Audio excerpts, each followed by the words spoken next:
Video শুরুতেই বলবো যে আমাদের সাথে যে ভয়ঙ্কর দুর্ঘটনাটা ঘটে গেছে কালকে রাতে, তো সেটাই তোমাদের সাথে বলবো। আর ভিডিওটা একদম ছোট হতে চলেছে। মন মাইন্ড তো একদমই ভালো নেই, তবে যেটুকু মানে শুধু তোমাদের সাথে শেয়ার করার জন্য বা আহ, ইয়ে করে রাখার জন্য করা, তো সেইটুকুর মাধ্যমে একদম 3-4 মিনিট একটা ভিডিও তোমরা স্কিপ না করে দেখো, তোমরা ডিটেলস জানতে পারবে। যাই হোক, কালকে রাতে আমরা দেখেছো আগের দিন, তো সেই ভিডিওতে তোমরা বুঝতে পারবে আমরা এসেছি। তো এখন দেখো আমি, কাকি আর মাম্মাম আমরা যাচ্ছি এখন সদর হসপিটালে, যেহেতু বোনকে ওখানে অ্যাডমিট করানো হয়েছে, যেটা কালকে রাতে ঘটেছে। তো আগে আমরা এসে হোলি টোলি খেলেছিলাম দুপুরবেলা, তো তারপরে ছোট্ট আম্মাকে দেখে আসি ওই বাড়ি থেকে, তো ওখানে ভিডিওটা শেষ করছিলাম। তারপর মা রাতের খাবার দাবার করছিল। তো আমি বুঝতেই পারছি ওটা জার্নি করে আসার পরে যা হয়, আমার ভীষণ ঘুম পেয়েছিল, আমি এবার মানে শুতে এসেছিলাম, আর বোন আর মা খাবার করছিল। তারপরে খাওয়া দাওয়া রেডি হলে বোন আমাকে খেতে ডাকে, উঠি একসাথে খেতেও বসি। তারপরে সেই মানে ভয়াবহ সময়টা, সেই পরিস্থিতিটা শুরু হয়। বোনের মানে প্রচুর পরিমাণে জল ভাঙতে শুরু করে, কিন্তু ওর এখনও মানে ডেলিভারির সময় হয়নি, ওর এমনি 9 মাস পড়েছে, কিন্তু ওই তোমার মানে ডক্টরের খাতায় তোমার 8 মাসে পড়লো। তো যাই হোক, মানে 7.5 মাস চলছিল। এই পরিস্থিতিতে এই সময় তো কখনো একটা সম্ভব না, একদম বাচ্চার মানে ইয়েটাও শরীর মানে ছোট। আর ওর হচ্ছে প্রথমেই কিন্তু যখন ডক্টর দেখেছিল সতেজগড়ে, তখনই বলেছিল যে বাচ্চাটা মানে প্রথমেই উল্টে আছে, ওর বাচ্চাটার স্থানটাই উল্টে ছিল। তো বলেছিল ওষুধ দিয়ে দ্বারা ঠিক করবে, তো ওষুধ চলছিল। আর ও প্রচণ্ড নিয়ম কানুন, মানে সত্যি কথা বলতে হয়তো এটাই হয়, আমি যখন আমার মেয়ে হয় বললে বিশ্বাস করবে না, কোনো ওষুধ না কোনো মেডিসিন, আমি এমনি ওষুধ খেতে পারি না। তো শুধু আমি ফলমূল আর খাওয়া দাওয়ার পরেই নির্ভর ছিলাম। আর আমি 7-8 মাস পর্যন্ত কিচ্ছু খেতে পারতাম না, প্রচুর পরিমাণে আর কি উল্টি হতো। আর বোনের তো সব কোনো সমস্যা নেই, ঠাকুর ঠাকুর করে আরও সব কিছু মানে পাই টু বাই A to Z মানার নিয়ম মানে যেগুলো করার, কতবার দিনে নড়তো চড়তো সব লিখে রাখতো। আর আমি তো এগুলো খেয়ালও করতাম না সত্যি কথা বলতে। আমি গেছি সুস্থ স্বাভাবিক মানুষ, নার্সিংহোমে গেলাম, অ্যাডমিট করলো, একদম সিজার হলো, মানে কি বলবো, আধা ঘন্টার মধ্যে বেডে দিয়ে দিল, মেয়ে হাসি খেলা করছে, এই মানে একদম সুস্থ, যেটা দেখেই আমার একদম মানে সেই মাতৃত্বের জন্য সেই সেই মানে যত কষ্ট দুঃখ ভুলে সব একটা মাতৃত্বের স্বাদটা পেলাম।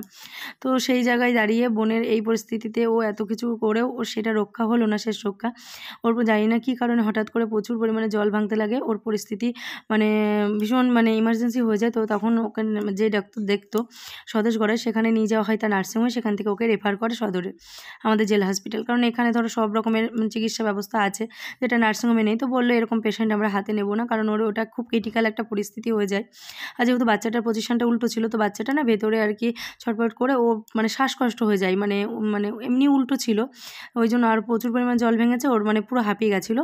সদরে আনার সাথে সাথেই বলছে সিজার করতে হবে, কিন্তু সিজার করার সময় না বাচ্চাটা ওই পরিস্থিতি, হয় মা নয় বাচ্চা, মানে এরকম একটা পরিস্থিতির মুখে আমরা দাঁড়িয়ে, আমাদের আর কোনো ডিসিশন নেই। সেই রাতে আমি ছোটো বাচ্চাকে নিয়ে আমি আসতে পারিনি, কিন্তু বাড়িতে আমার রাতে আমি আর আমার বাবা মানে কি বলবো যে কী পরিস্থিতিতে কাটিয়েছি, মানে সাথে থেকে ওই মানে বিপদটাকে সম্মুখীন থেকে দেখেও যতটা না ফেস করা যায়, না দেখে না তার থেকে বেশি টেনশন হয়, জানো তো। তো তোমাদের দাদাভাই, সুমন, মা, ওরা তো রাতেই চলে আসে, এসে অ্যাডমিট করায়। তো তারপর সকালে আর আমাদের মানে কোনো কিছু আর ভালো লাগে না, চলে আসি, এসে তো দেখছি হসপিটালে বসে আছি। তারপর বোনের শ্বশুরবাড়ি থেকে সবাই এসে মাইমা টাইমা, তো বসে থাকার পরে বোনকে দেখে আসলাম। আর ওই পরিস্থিতিতে হসপিটালে গেলাম, ওকেও রেডি করছে সিজারের জন্য।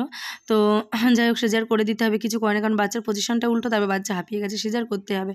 তো তারপরে এখন যেহেতু সিজারের জন্য ওকে ওটিতে নিয়ে গেছে, সেখানে গিয়েও মারাত্মক পরিস্থিতি, 12টায় নামিয়েও সিজার হয় না, সেখানেও অনেক এমন পরিস্থিতি ঘটে গেছে, মানে কি বলবো, জীবনে টান পাড়াপাড়ি, সেসব ঘটনা পরের ভিডিওতে জানাবো।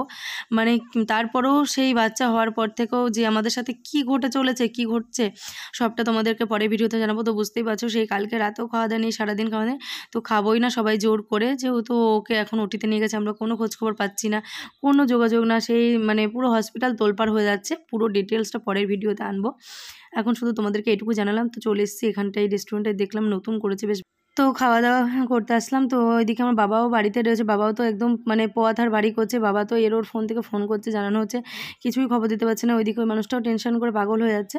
তো কিছু করার নেই, রান্না বান্না করে আসতে পারিনি। তো বাবাকে বললাম তুমি এটা কিছু খাওয়া আসে বলো, এই সময় আমরাও খেতে পাচ্ছি না। তো যাই হোক, সবাই জোর করে আসলো, যে ওই রোদ গরমে বসে আছে, আমরা কোনো খবরও পাচ্ছি না, মানে টেনশনে আর কোনো কাজ হচ্ছে না, খাওয়াও গলাতে নামছে না।